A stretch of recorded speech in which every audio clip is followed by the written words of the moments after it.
माँ शारदे studio channel को subscribe करें विनय शास्त्री के वीडियो देखने के लिए।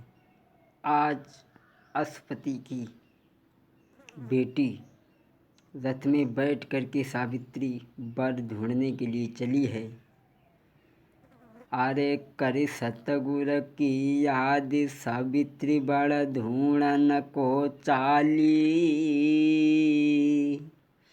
अरे कर सतगुर की याद सावित्री वर ढूंढन को चाली। अरे रथ में बैठी जाई अश्वपति लाला की लाली। अरे के सतगुर नाबक के खेबैया। अरे चली है गुर को नाम सुमिर जान सीधा लगाई है। अश्वपति राजा की रे लाली। अश्वपति राजा की रे लाली। आज सावित्री चली है वर ढूंढने के लिए।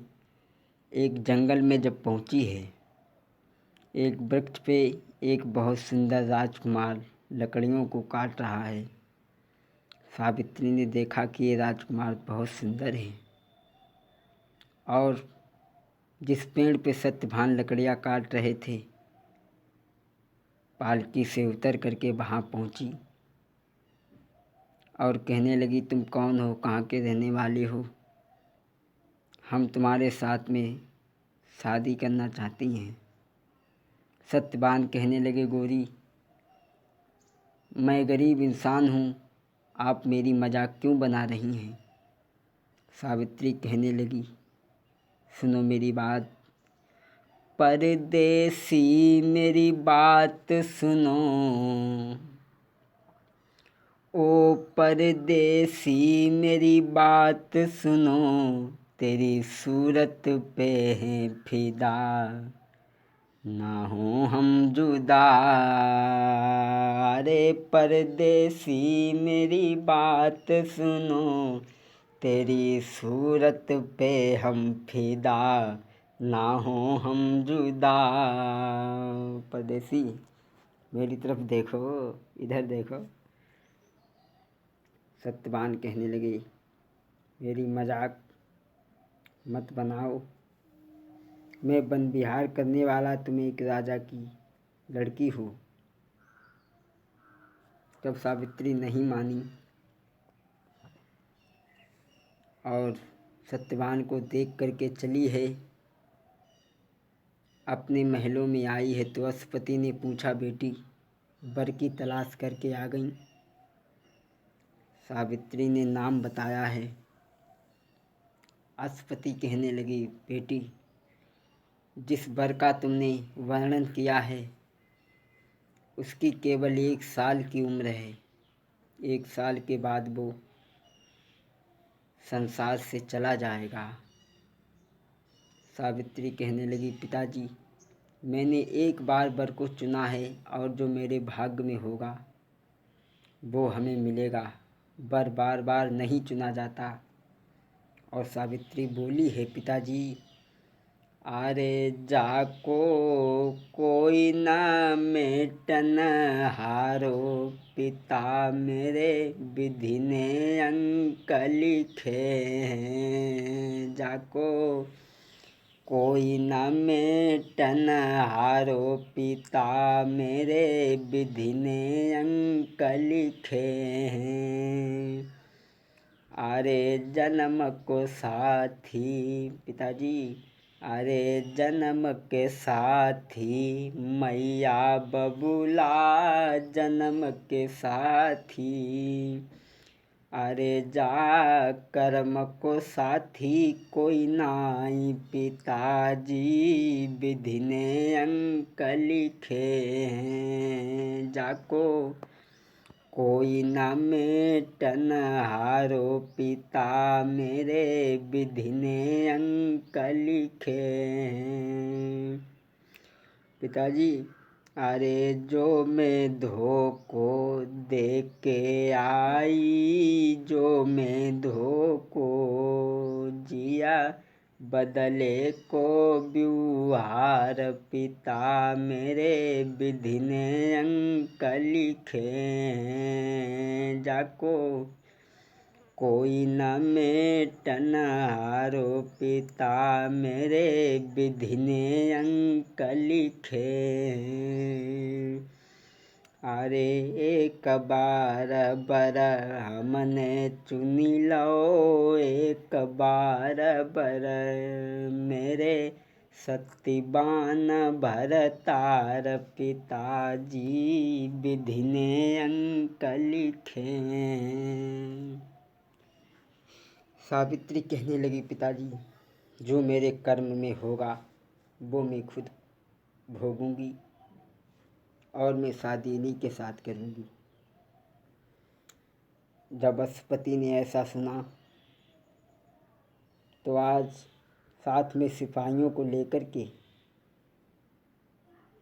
धुमतसेन के यहाँ पर अश्वपति पहुँचते हैं। धुमतसेन ने देखा, बड़ा सम्मान और स्वागत किया, आसन डाल करके बिठाया। कहने लगे महाराज आज आप गरीब की कुटिया में कैसे पधारे हैं।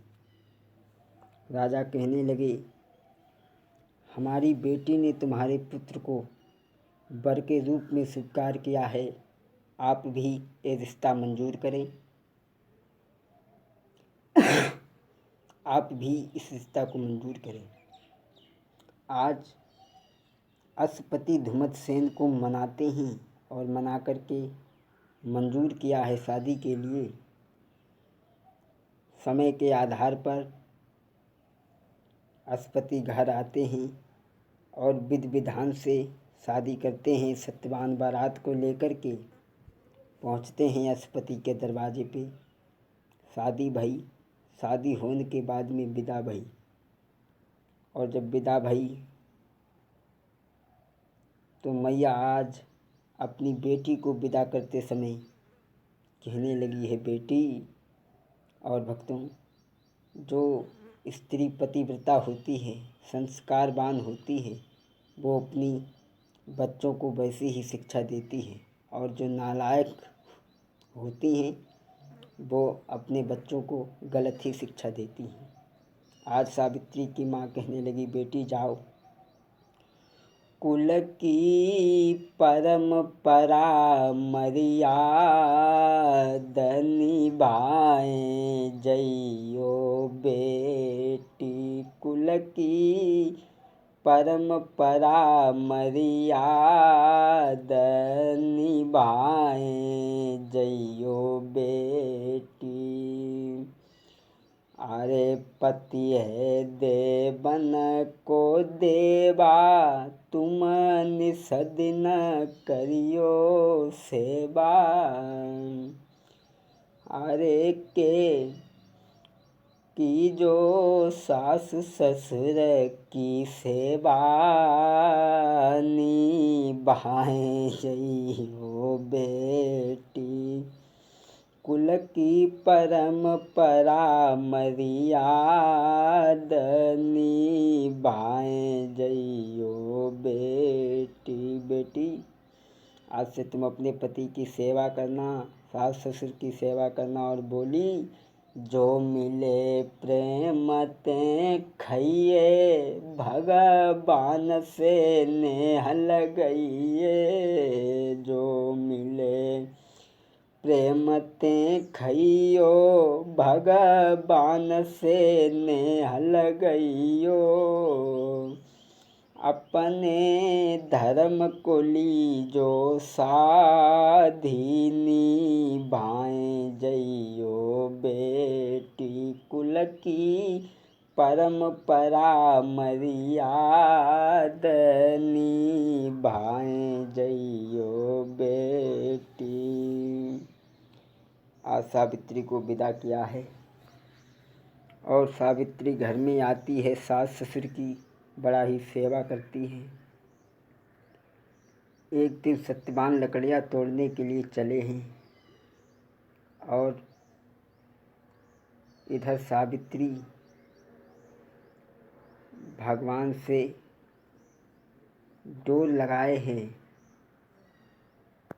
बोलिए गोविंद भगवान की। यहाँ से आगे की कथा भाग 2 में आप सुनेंगे, भाग 2 3 में आप सुनेंगे। सीताराम राम राम सीताराम राम राम।